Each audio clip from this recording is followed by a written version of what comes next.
Hello, my people. Thank you for stumbling across my corner of YouTube. My name is Del, and welcome to today's episode of Del Does Reviews, where today we are going to be reviewing the Transformers Studio Series The Last Night Hotrod. Another mouthful for a name. So here he is in his, I do believe, 2020, it's either 2022 or 2023 Lamborghini Centenario. I could be getting the year wrong. I do apologize if I have.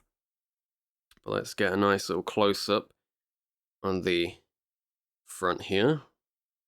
We have the headlights that have been painted in black with the silver going along here. We have this nice grey colour, some orange lining going around the back.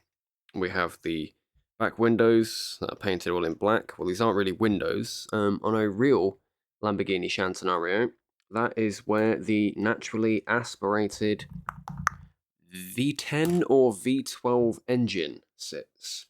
So that's what that is.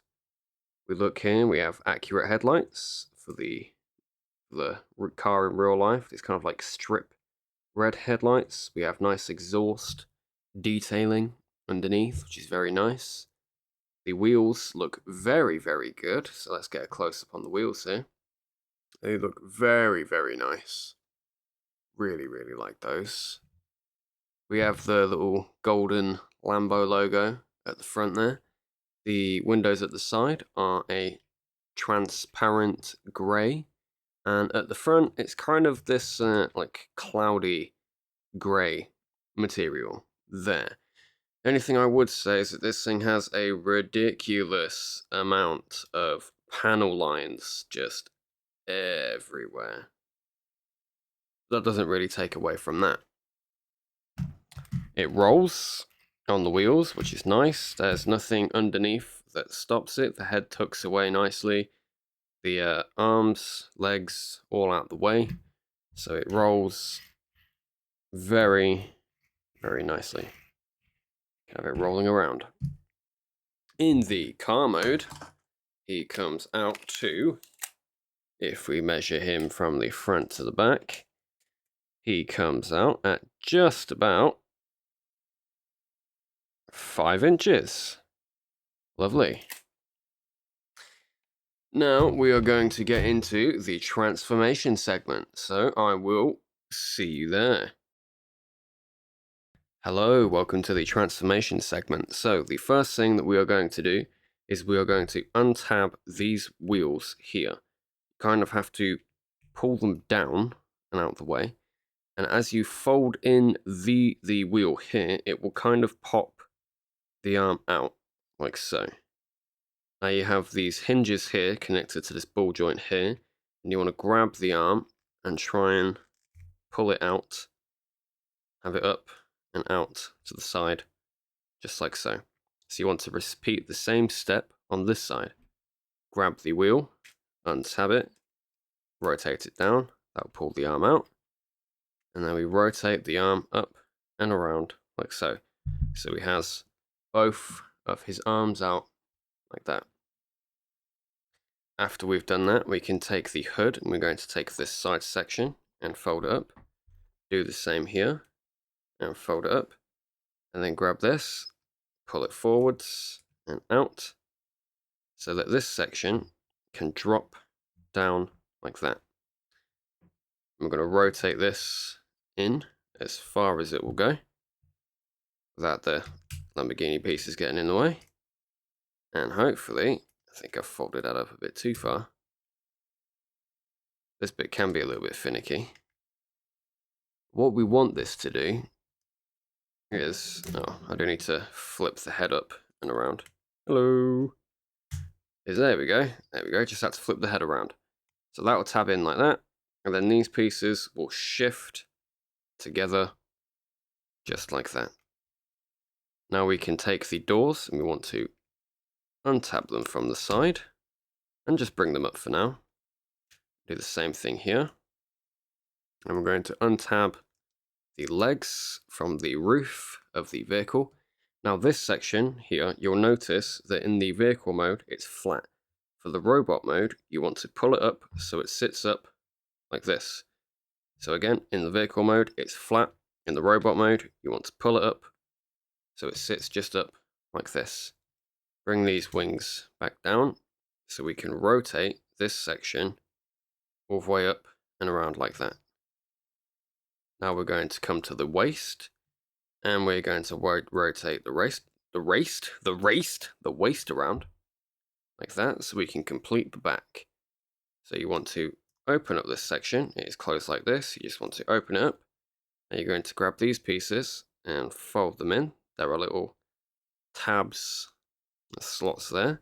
So that's how that connects, like so. And just push that up against the back, and take these pieces of the door wings and fold them in like so. And all that's left to do now is the legs. So first you want to split them like so.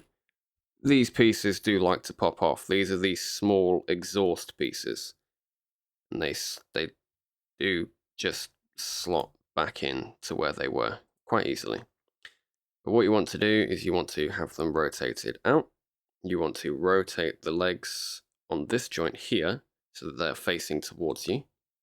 And now we are going to grab the foot, and there are a few hinges in here. So you want to untab it, rotate the foot around, and then pull down on these ankle hinges so that it's aligned like this. Now we are going to take the half of the spoiler, push it in, and take the exhaust, sorry.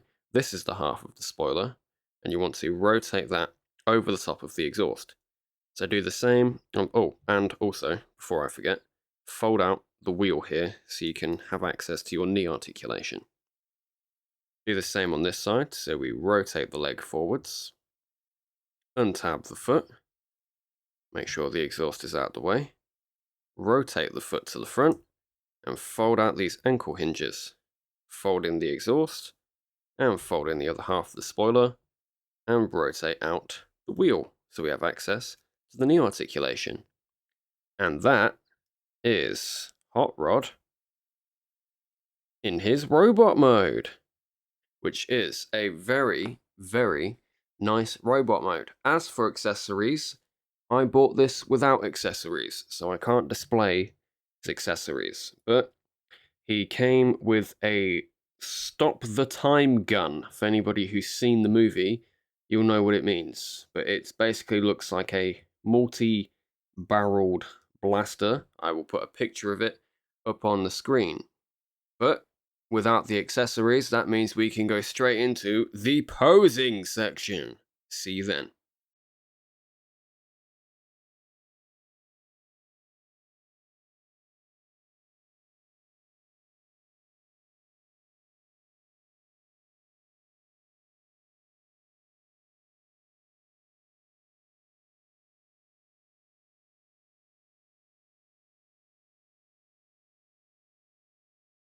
Welcome back from the posing section. Now we are going to go into the articulation of the figure. So the head can look up that far, which is very, very nice. It can look down that far. It does have a full 360 degrees of motion, which is nice. The shoulders can do a full 360 degree, as well as having these hinges in here that help the shoulders pivot up and down. They can go out that far. We do have upper bicep rotation, and if you look in here, it actually looks like a robotic bicep. The way that they've sculpted it's kind of rounded. Looks like he has triceps as well. But we have 90 degrees of bend at the elbow there. Yep, we've done the upper bicep rotation, and we have a full 360 degree wrist swivel, which is always really nice. If we move the door wings out the way, we have a full 360 degree waist rotation, which is also very nice.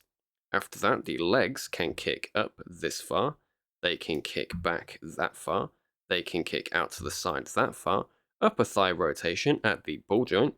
We also have this much bend at the knee if you don't move the wheel, but if you flex the wheel, you can get 90 degrees of bend. After that, we move down to the feet, which can move up, they can move back, They can do a full 360 and a very slight amount of ankle tilt. So now that the articulation is done and out of the way, which I'd say is pretty adequate, other than the knees clashing with the wheels and the ankle tilt not really tilting all that much, I'd say the articulation is good. But let's take a closer look at the details on the robot mode. So let's take a look at the head here. Very, very nice head.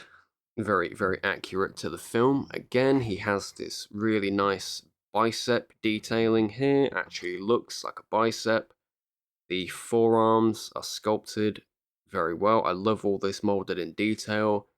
The way that the top and middle of the hood of the car form the body is really, really cool. I like that.